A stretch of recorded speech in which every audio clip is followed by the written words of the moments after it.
Everyone, welcome back to my mini blog. তো আজ আমি সারাদিন সেরকম কোনো ব্লগ শ্যুট করতে পারিনি। দুপুরবেলা একটু করেছিলাম জানো তো সাউন্ড ক্লিয়ার আসছিল না, যার কারণে আর পোস্ট করলাম না। কাল রাতেরটাই পোস্ট করেছি, চাউমিন বানিয়েছিলাম। তো ভাবলাম আজ তো রাতে এই যে ডিনার বানাচ্ছি, তো চলো ডিনারটা একটু তোমাদের সাথে শেয়ার করি। অ্যাকচুয়ালি প্রচণ্ড ব্যস্তর জন্য না সেরকম মানে লং ব্লগ শ্যুট করা হয়নি আর কি। দেখো এই যে আজকে ডিনারে বানাচ্ছি পাটিসাপটা পিঠে। গন্ডাটা এইভাবে গুলিয়ে নিয়েছি। অ্যাকচুয়ালি আজকে নিরামিষ, কাল হচ্ছে যে বিশ্বকর্মা পুজো, তো কী বানাবো তাই ভাবলাম চলো শর্টকাটে সুবিধার মধ্যে এটাই বানিয়ে নিই। অ্যাকচুয়ালি ওই দিন মন্দিরে পুজো দিয়েছিলাম জানো তো নারকেল ছিল, তো সেই নারকেলটাই ফ্রিজে রেখে দিয়ে একদিন পর পুড়িয়ে ছাঁচ মেরে রেখেছি।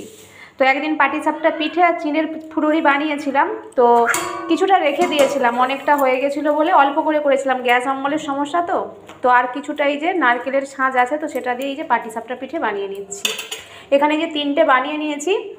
তো আমার তাওয়াটা মানে অনেকটা পোড়ো পুড়ে যাওয়ার জন্য, পুড়ে মতলব পেকে গেছে আর কি, যার কারণে আমার পিঠেগুলো মানে এই যে পরপর 3বার করলাম এত সুন্দর হচ্ছে, তোমাদেরকে মানে কি বলবো, একটাও মিস যায়নি। দেখো কত সুন্দরভাবে উঠে যাচ্ছে। আর এইসব পিঠে পানা যদি খুব সুন্দর উঠে যায় না, খুব ভালো লাগে জানো তো করতে। দেখো কি সুন্দর উঠে যাচ্ছে, তো একটু লাগেনি, বেশ কি সুন্দর বিন্দাস উঠে যাচ্ছে। তো চলো বানিয়ে নিই, এটাই হচ্ছে যে আমাদের আজকে রাতে ডিনার আর কি। তো শুধু এটা নয়, 2টো আলু সিদ্ধ করব, তো বেলার 2টো ভাত আছে, তো এক মুঠো মানে এটা খাওয়ার পর এক মুঠা মুড়ি খাবো। আমার একটু ভাত যতই যাই থাক, একটু ভাত মুড়ি না হলে চলে না। তো একদম অল্প তেলের মধ্যে হয়ে যাচ্ছে, মানে ননস্টিকের তাওয়ার মতো।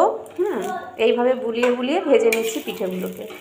বেশি তেল দিতে লাগেনি, একদম অল্প তেলের মধ্যেই হয়ে যাচ্ছে। রিফাইন তেলটা ফুরিয়ে গেছে, তাই সরষের তেল দিয়েই করছি।